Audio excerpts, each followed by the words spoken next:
Akkam jirtu daawwattoota Hojimmisii Miidiyaa kun dirree Hojimmisiiti. Dirree Hojimmisii keenya irraatiin ammoo oduuf odeeffannoo ispoortii biyya keessa fi biyya alaa kan isinitti himnu ta'a.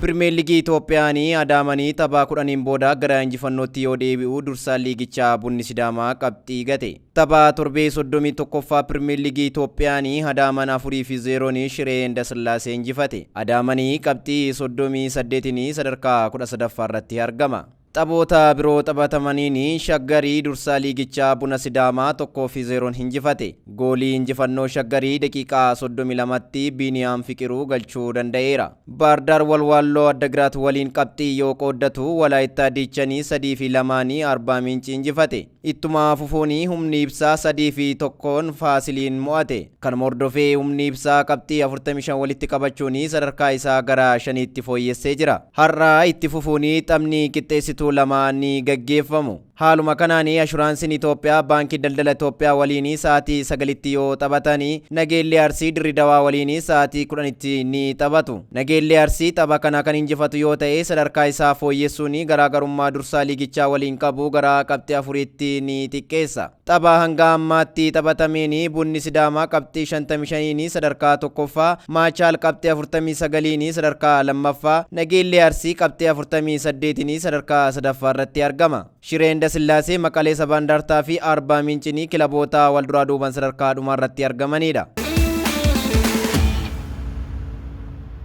Oduu keenya alaatiin Arsenaal waancatti dhiyaate. Dursaan Pirimeer Liigii Ingilaandii Arsenaalii 1-0 West Hamiin injifate. Tapha Pirimeer Liigii Ingilaandii torbee 36ffaa taphataniin kilaboonni 3 qabxii yoo qooddatanii Arsenaal qabxii 3 gonfate. Teroosardii boqonnaa booda goolii injifannoo Arsenaalii galchuu danda'eera. Kan hordofee Arsenaalii garaagarummaa Maanchister Siitii waliin qabu gara qabxii 5tti ol guddiseera. Maanchister Siitiin taphni qixxeessituun tokko isa fee kan jiru Sanbata Brentfordin 3-0 mo'achuun isaa ni yaadatama. Taphoota sa'aatii wal fakkaataa 10 irraa eegalee taphatamaniin Crystal Palace fi Everton galchii 1-1, Nottingham Forest Newcastle United waliin galchii 2-2 qixaa yoo baani, bifuma wal fakkaatuun Burnley fi Aston Villa galchii 2-2 qixaa xumuraniiru. Tapha xumuraa torbee 36ffaa Pirimeer Liigii Ingilaandiin har'a Tottenham Leeds United waliin ni taphata. Halkanii sa'aatii 4 irraa eegaluun taphni Tottenham fi Leeds ni gaggeeffama. Tottenham